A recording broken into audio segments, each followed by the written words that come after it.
Hey guys, hope you're doing well. This is going to be the first episode of the Ergogenic Aid series. So first thing we're going to talk about is athletic compression wear.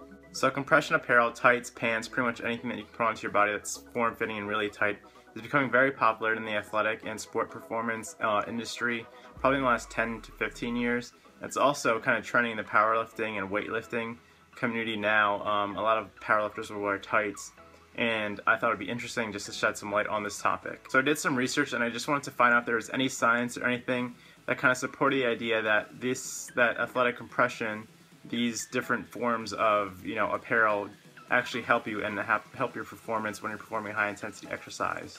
So the idea behind wearing compression wear is because it actually increases blood flow to the muscle. Now in theory that sounds like a great idea, but it's hard to say if that's what's actually physiologically causing the muscle fatigue. So after doing some research, I looked at a couple studies and I actually found out that the answer to my question is no. Athletic compression wear does not have any statistical significance, at least in the studies that I found, and across the board they're all pretty similar, that it does not find any decrease in fatigue, and it does not find any improvements in athletic performance. So the first study that I looked at was conducted by some Australians, and they tested the VO2 max. For those of you that don't know what that is, it's basically the ability of your respiratory system, your lungs and your heart, how well you can bring in oxygen and breathe out oxygen during an intense bout of exercise.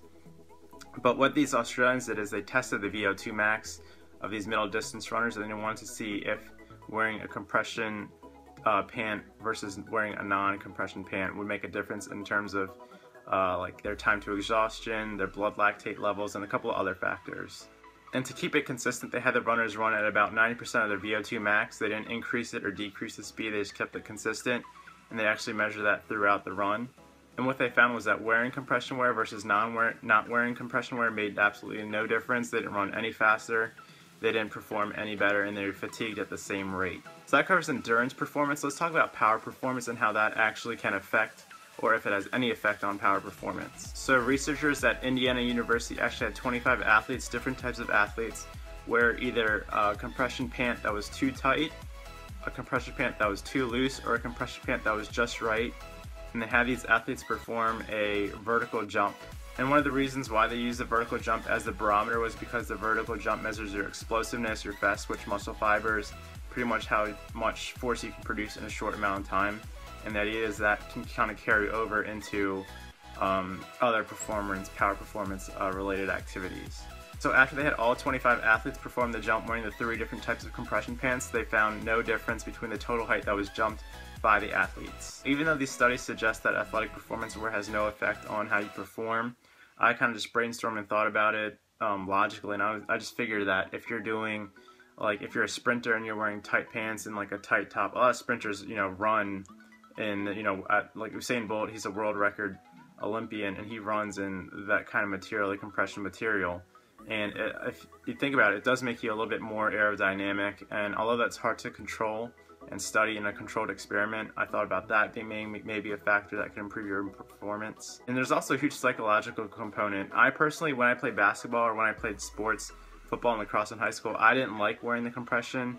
I don't like wearing compression wear. I feel like it restricts my motion, but some people do find it more comfortable, and they find that it maybe wicks away the sweat. I know Under Armour kind of used that as their marketing campaign, that it wicks away sweat, and that can make you more comfortable during an athletic event. But if athletes feel that they're more comfortable, they may perform better, but it's not a direct physiological response to the actual compression athletic wear. So while compression wear won't help you during the actual performance, at least what the studies have suggested, there are several studies that do suggest and highly support the fact that it does help you with recovery. And if you're interested in learning about that, I'll make a separate video about that. Just leave a comment below if you want to see that, and make sure you like the video too. That'll let me know that you guys want to see that video.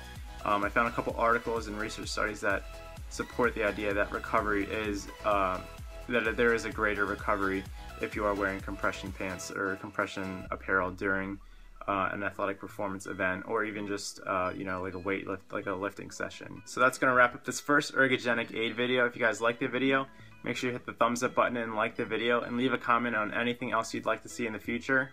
Be on the lookout for that recovery video. Make sure you're subscribed if you haven't subscribed already, and I'll catch you guys in the next video. Thanks for watching.